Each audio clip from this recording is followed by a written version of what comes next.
Everything you're doing at this point in your lives is about setting a foundation for what you want to do for the rest of your life. PLEN is an investment in your career, in your future, in expanding the world of what's possible. From a women's leadership perspective, women are still underrepresented in leadership roles across the spectrum, no matter if you're looking at, corporate or nonprofit or in the political sphere. People come in to PLEN with that fear of they don't know what they want to do, they don't know if their resume is right, and I think PLEN gives them the knowledge to empower them to actually make some decisions. They seem to think that this is like going to Hollywood and that you have to be a superstar before you get here, but I tell them you've got what it takes.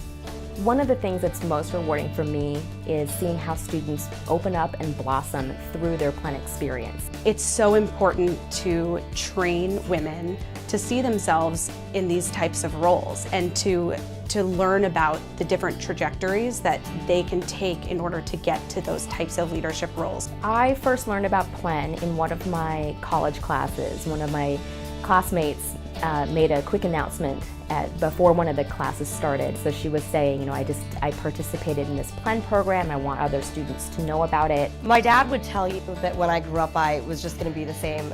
Bob is the nickname, so bossy old broad, that I had been when I was little. And I thought that might be in politics. I thought maybe I'd run for office one day.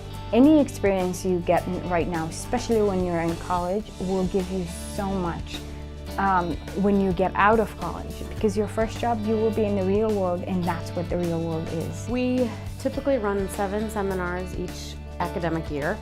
They're on a variety of topics, all through the lens of public policy. We do a women in STEM policy, we do women in business policy, we do women unlocking nonprofits, women in global policy. I mean, it's really driven by the interest of students. So they're bringing together these women who are 5 to 10 years in their careers. They're hiring for the kind of jobs that you as a young student trying to graduate and get a job are really looking at.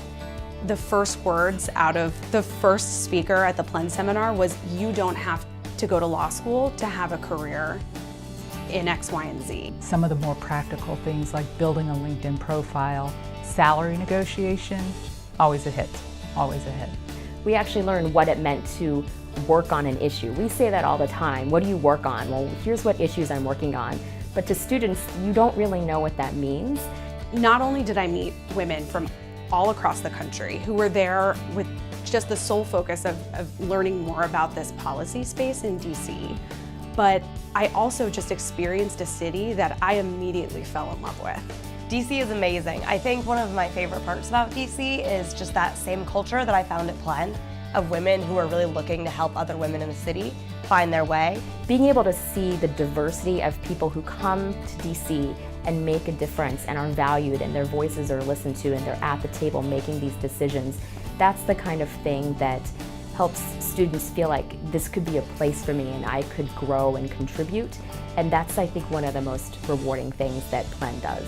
You might have one woman in the audience who sees someone and thinks, that could be me. I could do that. She's from where I'm from. Like, these are the young women I expect to see their names on something huge in a few years. They are absolutely fearless in the knowledge that they will learn and they will figure it out. And to watch a student be like, that's what I want to do, is amazing. It's all about girl power.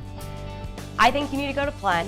You're not quite sure what you want to do, and even if you are sure, they might change your mind. Why not come to PLEN? I love those students. I love them. I love them to death.